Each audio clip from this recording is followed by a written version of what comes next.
On the news, federal government cancels 65th Independence Anniversary Parade. Federal Inland Revenue Service explains new tax reforms. Commuters decry slow pace of work on Benin-Sapele Road. NLC prepares for nationwide industrial strike against Dangote Group. In addition, we have the exchange rates and weather report. Stand by now for details in just a moment. Welcome to the news on the hour on Providence Television International. I am Ugbebo Ikekwa. The federal government has cancelled the parade earlier scheduled to mark Nigeria's 65th independence anniversary on Wednesday, October 1st, 2025. The announcement was contained in a statement issued on Monday by the Office of the Secretary to the Government of the Federation. It added that the government regrets any inconvenience caused, but stressed that other activities lined up for the anniversary will proceed as scheduled. These include the traditional presidential broadcast, cultural programs, and the grand finale of the National Campus Debate.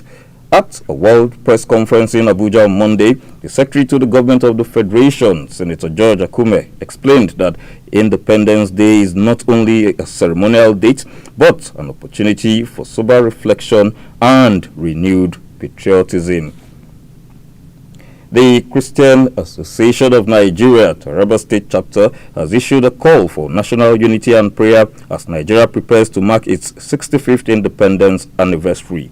The body also congratulated President Bola Tinubu and Nigerians as the country celebrates its 65th independence anniversary on October 1st, 2025. In a press statement released in Jalingo and signed by the state chairman of the Christian Association of Nigeria, Reverend Father Williams Awoshiri, the body stated that the occasion should serve not just as a celebration, but a sober reflection on Nigeria's journey.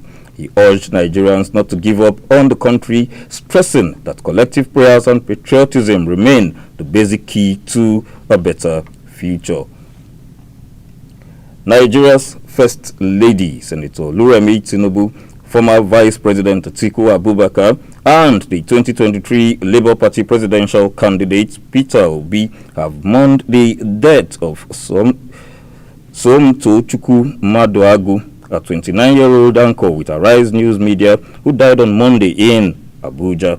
Maduagu lost her life after jumping from the balcony of her residence in Katankwe in the Federal Capital Territory while attempting to escape armed robbers.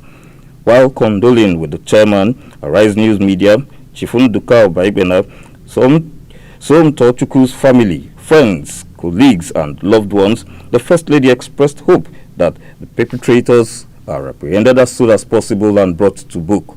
Former Vice President Atiku, while expressing his condolence to the family of Ms. Maduagu and the management and staff of Arise News Media, stated that he was deeply saddened by the incident.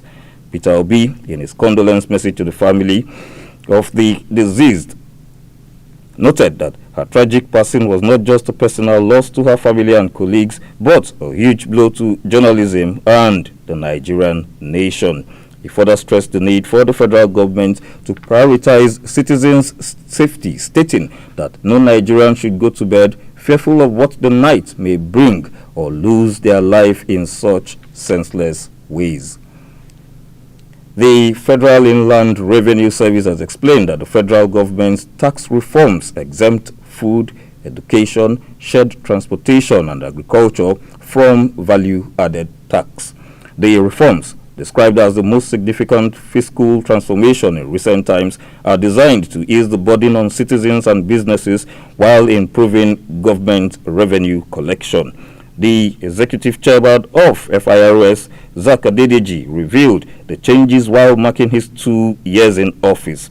The reforms are scheduled to take effect in January 2026.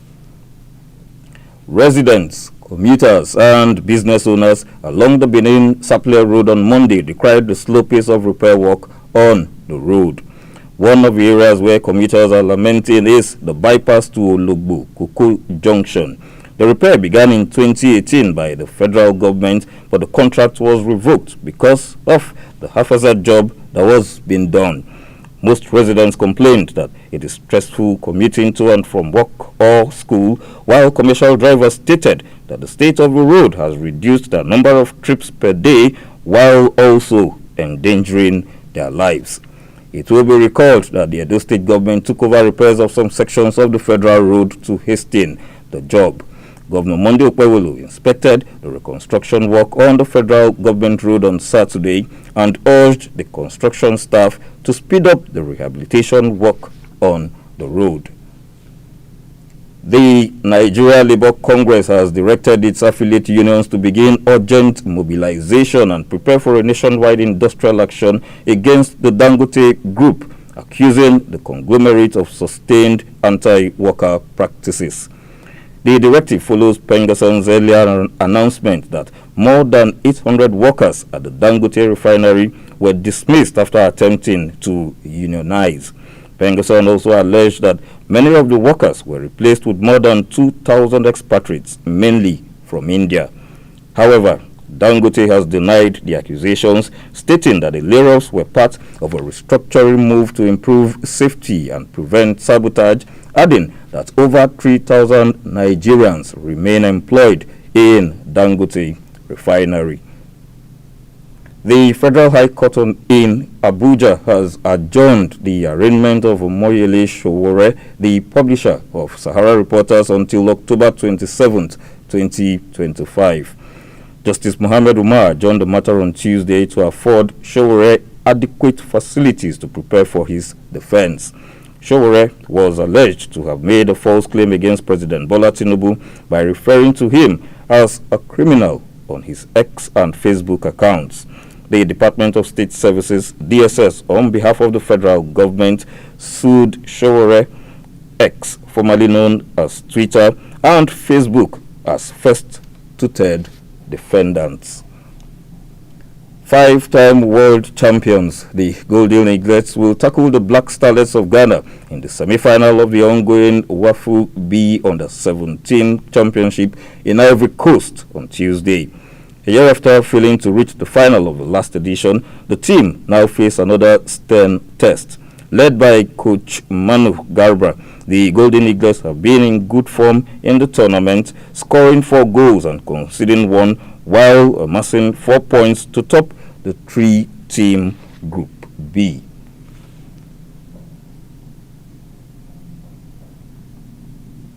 And now to the weather report. The weather forecast for Wednesday, 1st October. In Abuja, there will be heavy thunderstorm with a temperature of 28 degrees Celsius. In Lagos, there will be light rain with a temperature of 29 degrees Celsius. In Benin, heavy thunderstorms with temperatures of 26 degrees Celsius. In Port Harcourt, it will rain with a temperature of 26 degrees Celsius. In Kaduna, light rain will be experienced with a temperature of 32 degrees Celsius. In Enugu, it will rain with temperatures of 27 degrees Celsius. And in Sokoto, it will be mostly sunny with a temperature of 36 degrees Celsius.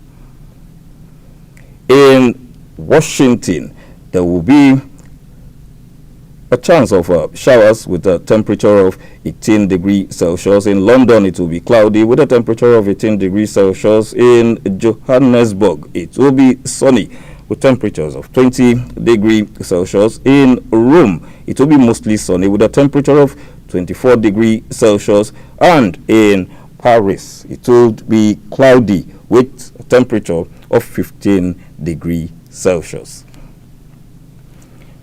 And the exchange rates: 1 United States dollar, its equivalent in naira, is 1,464. 1 euro, 1,717. 1 British pound, 1,965. And 1 Canadian dollar presently stands at 1,052 naira, while the Australian dollar presently stands at 986 naira. And that's the news on the hour on Providence Television International. Thanks for watching. Please stay tuned.